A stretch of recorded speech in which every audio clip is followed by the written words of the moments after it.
በስመ አብ ወወልድ ወመንፈስ ቅዱስ አሃዱ አምላክ። የሀገሪቷ ቃልና ቀለም አንድም መጥፋት ነው፣ አንድም መድመቅ ነው።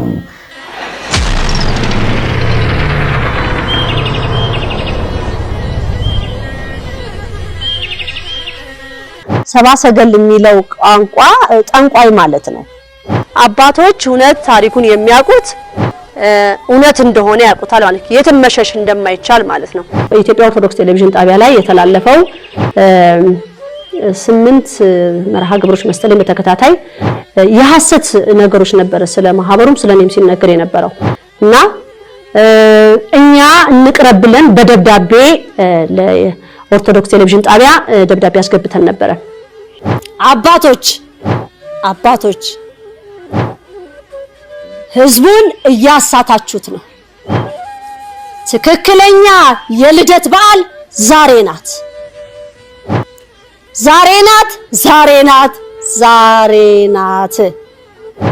ሌላ ቀን የለም።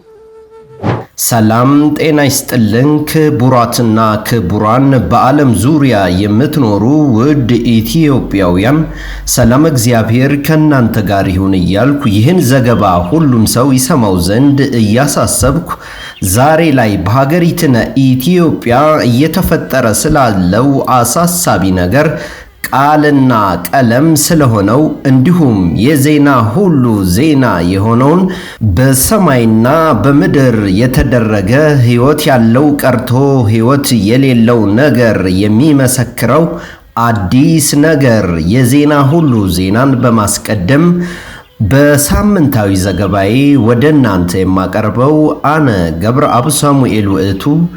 እስከ ፍጻሜው አብረውን ይቆዩ።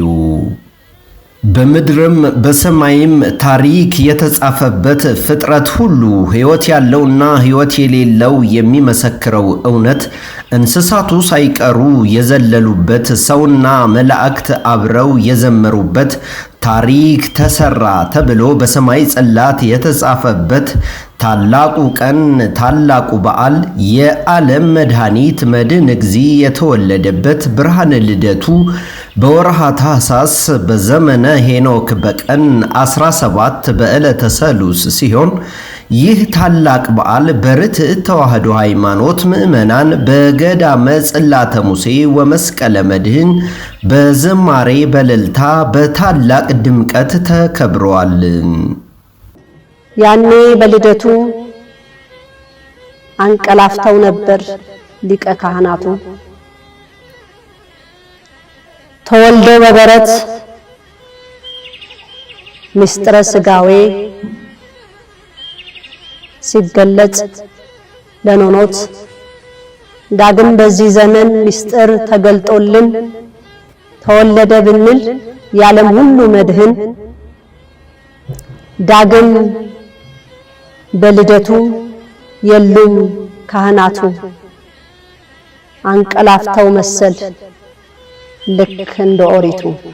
የኢትዮጵያ ሕዝብ ሊያስተውለውና ሊያውቀው የሚገባ ነገር ይህ በዓል ይህ ታላቅ ቀን ከሰው አእምሮ ሊሰወር ቀርቶ የቀኑ ቁጥርና ዕለቱ መቀያየር ይኖረዋልን?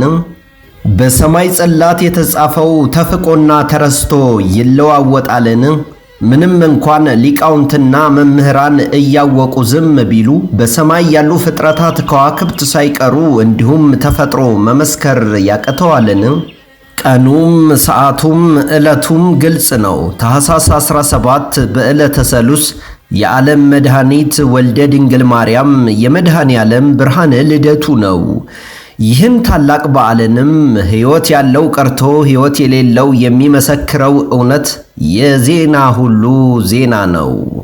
ለዚህ ዘመንና ትውልድ ቃልና ቀለም ሆኖ የተነገረው የሰማይ መልእክትን ሕዝቡ ለመቀበልና ወደ ጥንታዊ የርቱዓን ሥርዓት ለመምጣት ሆነ ሙሉ በሙሉ ትውልዱን ለማስተካከል አንድ ክፍለ ዘመናት የሚወስድ ሲሆን በ10 ዓመት ጊዜ ውስጥ በርቱዓን ጉዞ ይህን ያህል ለውጥ ከመጣ ሙሉ በሙሉ ትውልዱን ለማስተካከል ቀጣይ 90 ዓመት እንደሚወስድ የሰማይ መልእክት በጥብቅ ተነግሯል። የ90 ዓመት መንገድ ትውልድን ከቀየረ፣ የ90 ዓመት ጉዞ ሀገርን እንደ ሀገር ካቆመ፣ እኔ አልፌ ትውልዱ ይቀጥል። እኔ ኃላፊነቴን ተወጥቼ ለልጅ ልጆቼ ታሪክን፣ እምነትንና እውነትን ላውርስ። እግዚአብሔር የሰጠኝን በቃሉ የተናገረኝን አደራዬን ልጠብቅ። ታሪክ እንዲጽፍበት የተሰጠኝን የመክሊት ቀለሜን እንዳይደበዝዝ ወይ እንዳይጠፋ በደማቁ ልጻፍበት ብሎ የተነሳ በእግዚአብሔር ፊት ክቡራን ነው። ሩጫውን የፈጸመ ሃይማኖቱን የጠበቀ ለተጠራበት ዓላማ በቃሉ ለተሰማራ አደራውን ለጠበቀ መክሊቱን ላልቀበረ የጽድቅ አክሊል በሰማይ ይጠብቀዋል እንዲል መጽሐፍ።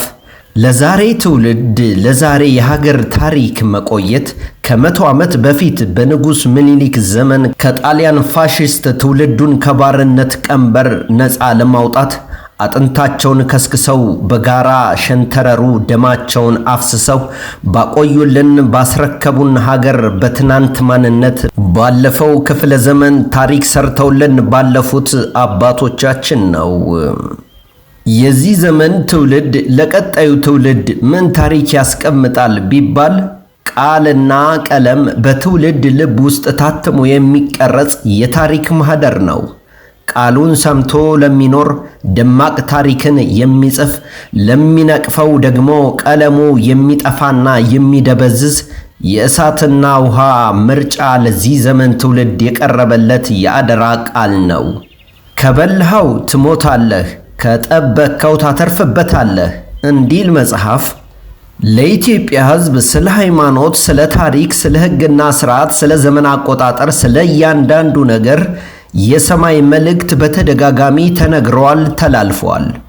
ትውልድ ሆይ ስማ ተብሎ ጉባኤ ተዘርግቷል። መጠየቅ የሚፈልግም ፊት ለፊት ይምጣ። ማንም የቤተ ክርስቲያን አባት ቢሆን እንዲሁም ሊቃውንት መምህራን የዘመን ሄኖክ አቆጣጠር ሆነ ርትዕ ተዋህዶ ስህተት ነው የሚል ካለ ይምጣና ፊት ለፊት ይጠይቅ ተብሎ ከዚህ በፊት በተደጋጋሚ ጥሪ ተደርጓል። በኢትዮጵያ ኦርቶዶክስ ቴሌቪዥን ጣቢያ ላይ የተላለፈው 8 መርሃ ግብሮች መሰለኝ በተከታታይ የሐሰት ነገሮች ነበር። ስለ ማህበሩም ስለኔም ሲነገር የነበረው እና እኛ እንቅረብ ብለን በደብዳቤ ለኦርቶዶክስ ቴሌቪዥን ጣቢያ ደብዳቤ አስገብተን ነበር። ፍቃደኞች አይደሉም ማለት ነው። መስማት ማወቅ አይፈልጉም። እንግዲህ ቴሌቪዥን ጣቢያ ሁለቱንም ሰው ጎን ለጎን አድርጎ ማናገር ይጠበቅበት ነበር። በተደጋጋሚ ከአንዴም ሁለቴ የማህበሩ አባላት ሄደዋል። ግን ከኢትዮጵያ ኦርቶዶክስ ቴሌቪዥን ጣቢያ ምንም አይነት ነገር ማወቅ እኛ እንድንመልስ አይፈልጉም። ስለዚህ አሁን ህዝብ ይሄ ማህበር የያዘው ነገር ምንድነው? እውነታ እናንተ ጋር አለ ወይ? ስለሚባለውስ ነገር ምንድነው? እነዚህ ህዝብ ምን ይዞ ነው እና አንቺ መሃል ቁጭ ያለው የሚለውን ጥያቄ ማህበሩን ለመመለስ ማህበሩን ማዳን እንፈልጋለን። መውጣት አለበት። ማህበሩን ደግሞ ጥያቄዎች አሉት። ማህበሩን ደግሞ ያመነበት ነጥቦች ስላሉ ይሄንን በጋራ ለመነጋገር መድረክ እንፈልጋለን ማለት ነው። ህዝብ እንዲያይ ነው የምንፈልገው ማለት ነው። እኛም ጥያቄዎች ያሉንን እነዛም ሰዎች ያላቸውን ጥያቄ ቁጭ አድርጎ ግልጽ ንግግር ማለት ነው። አሁን በዚህ በነብይ እግዚአብሔር ቅዱስ ሄኖክ የዘመን አቆጣጠር ስለ ኦርቶዶክስ ስያሜ፣ ስለ በዓላት፣ በአጠቃላይ ስለ ሁሉም ነገር አሁን ማህበሩ እያደረጋቸው ስላላቸው ነገሮች ወይም ደግሞ እየተባሉ እኛም ማናቃቸው እየተባሉ ላሉ ነገሮች ግልጽ ነገር ቁጭ ብለን የምንወያይበትን መድረክ የሚከፍትልን ካለ በነፃነት የማህበሩ አባላት ተመድበው የያዝነው ነገር ምን እንደሆነና እነሱ ደግሞ ትክክል አይደለም ብለው ሊያሳምኑና ሊያሳውቁን የሚፈልጉ ሰዎችን ማግኘት እንፈልጋለን ማለት ነው። አሁን ዘመነ ሄኖክ እውነት መሆኑን ርትዕት ተዋህዶ ትክክል መሆኑን ከሰማይ አምላክ መልእክት ባለፈ በመረጃና በማስረጃ በንጽጽርና በምስክር ትውልዱ አውቋል። የቤተ ክርስቲያን አባቶች ሆኑ መምህራን ሰምተዋል፣ ተረድተዋል። ነገር ግን መጽሐፉም ዝም ቄሱም ዝም እንዲሉ ሆኗልና አሁን እንግዲህ የኢትዮጵያ ሕዝብ በጠቅላላ ይህ ትውልድ ማስተዋል ያለበት የሀገሪቷ ቃልና ቀለም አንድም የሚነጥፍ አንድም የሚደምቅ ሆኖ ለዚህ ዘመንና ትውልድ ከሰማይ አምላክ የተሰጠው ዕጣ ፈንታው መሆኑን ያውቅ ዘንድ እያሳሰብኩ የሳምንቱን ዘገባዬን በዚሁ ፈጸምኩ። ስብሃት ለእግዚአብሔር ወለወላዲቱ ድንግል ወለመስቀሉ ክቡር። ይቆየን።